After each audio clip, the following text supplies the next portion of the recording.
mnapowakuta waliokufuru, wapigeni shingoni mwao, mpaka mtakapowadhoofisha, wafungeni pingu.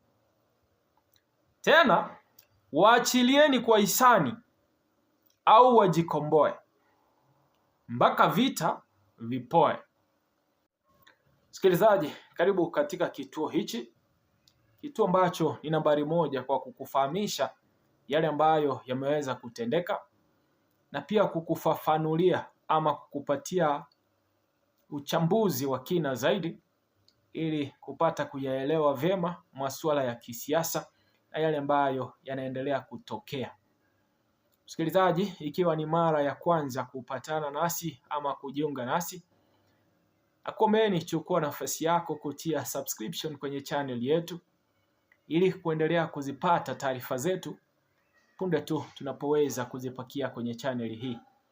Lakini pia ukipata nafasi zaidi, endelea kushare kanda zetu kwa ukurasa tofauti ili tuendelee kuwa na familia kubwa zaidi. Msikilizaji, karibu niweze kukufahamisha yale ambayo yameweza kutendeka na pia niweza kukuchambulia zaidi kuhusu kile ambacho ni maana ya maneno hayo.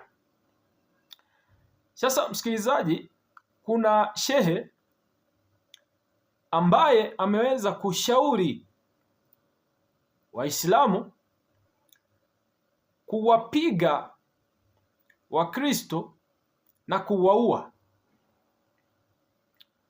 Akaelekeza kwamba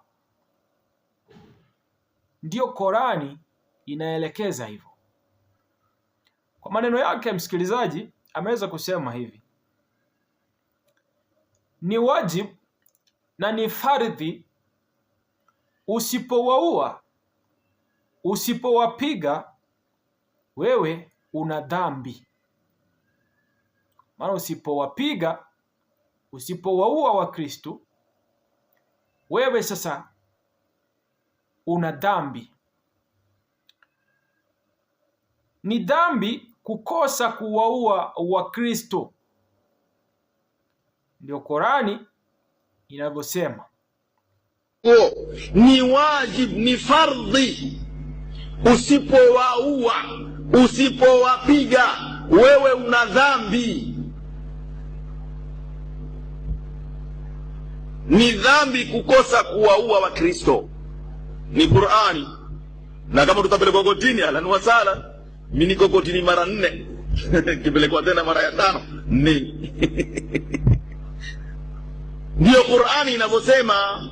Na sisi maulama wetu, kwa sababu ya kutaka pesa kwa haramu, kisha kila... Msikilizaji, huyu ni shehe kabisa ambaye amepokezwa madaraka ya kuongoza, ambaye ameweza kutoa ujumbe huu na kuwaelekeza Waislamu kwamba utakapokosa kuwaua au kuwapiga Wakristo utakuwa una dhambi. Kisha akasema kwamba ni mafundisho ya Qurani kwamba utakapowapata wapige na uwaue Wakristo. Kwa hivyo ni dhambi kukosa kuwapiga na kukosa kuwaua Wakristo, kulingana na mafunzo ama kulingana na maelekezo aliweza kupeana shehe huyu. Sasa msikilizaji, nimeweza kufanya uchunguzi na nikaweza kupitia baadhi ya vifungu vya Qurani ili kupata kuelewa zaidi kwamba maelekezo haya yametokana na nini, na kama ni kweli Qurani takatifu inafunza Waislamu kuwaua Wakristo. Naomba nikusomee Qurani fungu cha 8:12. Inasema hivi msikilizaji: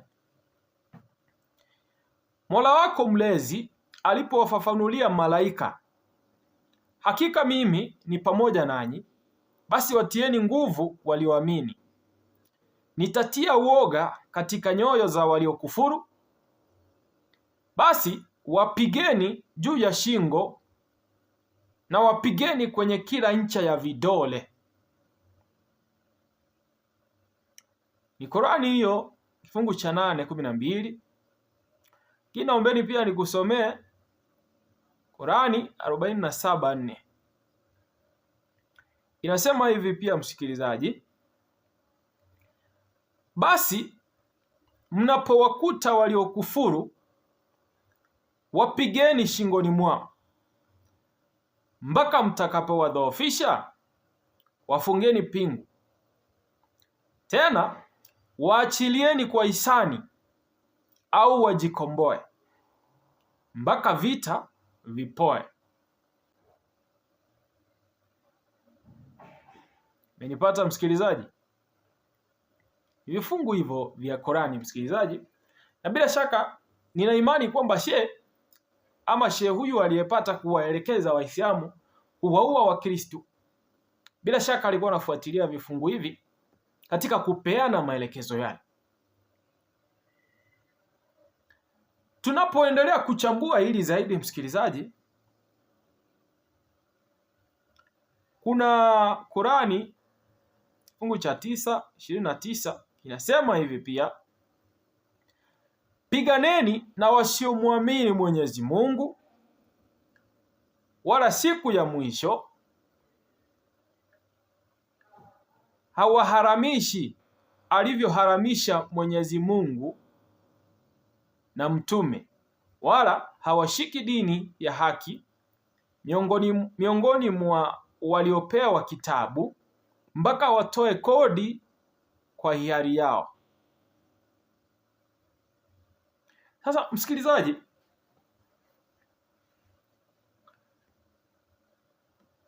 siwezi kuwa mhubiri wa Kikristo ama wa Kiislamu nikaweza kutoa mwelekeo sambamba wa vifungu hivi vya Qur'ani, lakini kitendo cha shehe kuwaongoza Waislamu ama kuwaelekeza kuwaua na kuwapiga Wakristo, bila shaka ni jambo ambalo sio bora.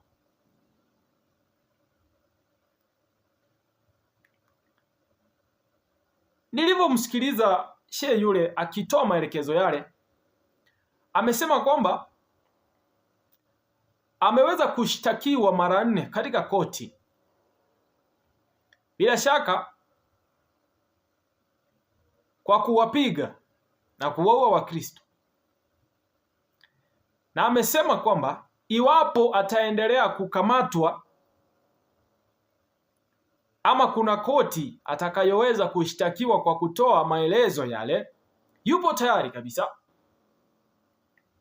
kwa sababu katika imani alionayo ni kwamba amepata maelekezo ya kuwapiga na kuwaua Wakristo. Msikilizaji,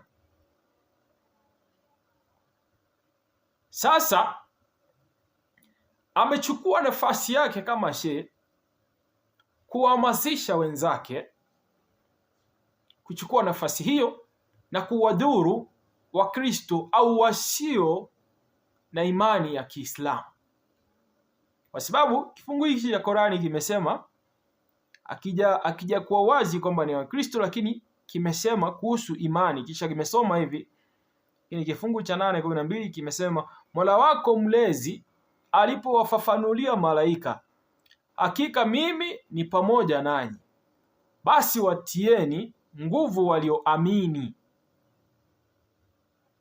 Inazungumzia kipengele cha imani msikilizaji, watieni nguvu walioamini. Kisha nitatia woga katika nyoyo za waliokufuru, basi wapigeni juu ya shingo na wapigeni kwenye kila ncha za vidole. Bila shaka waliokufuru ni wale wasio na imani ya Kiislamu. Kwa hivyo haiwezi kuwa mahususi kwamba ni Wakristo peke yake, kwa sababu Wakristo pia hawana imani ya Kiislamu. Kwa hivyo watakuwa moja kati ya wale wengine ambao pia hawana imani ya Kiislamu. Qur'ani imeelekeza kwamba wapigwe kwenye shingo na kwenye kila ncha za vidole, lakini kifungu hichi cha 47:4 kimesema kwamba basi mnapowakuta waliokufuru wapige shingoni mwao, mpaka mkiwadhoofisha wafungeni pingu, tena waachilieni kwa hisani au wajikomboe, mpaka vita viweze kupoa.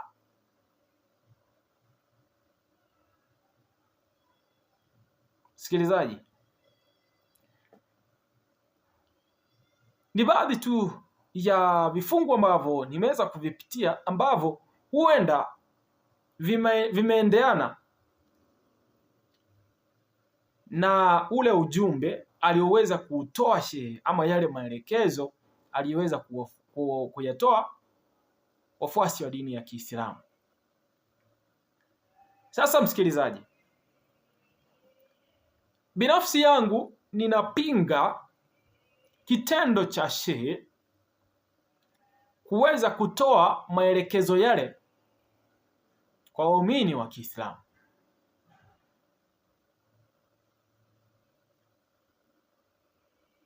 Kwa sababu jambo hilo likitiwa moto linaweza kusababisha maafa. Kwa hivyo maelekezo ya shehe, na sijapata tafsiri rasmi ya Qur'ani kwa vifungu hivi nilivyoweza kukusomea msikilizaji, wa yule ambaye atakuwa anaelewa zaidi mafunzo ya kidini, lakini Qur'ani inasema hivyo nilivyokusomea msikilizaji. Unahisi kama ni kitendo chema alichofanya shehe kuwaelekeza Waislamu kuwadhuru wasio na imani ya Kiislamu? Msikilizaji, hebu achia maoni yako kwenye comment section, lakini pia zidi kufuatilia kituo hichi kwa faida ya kuendelea kujielimisha zaidi na kupata uelewa kwa kina yale ambayo yanazidi kutendeka. Karibu msikilizaji, piga subscription, tutaendelea kupatana na kufahamishana zaidi.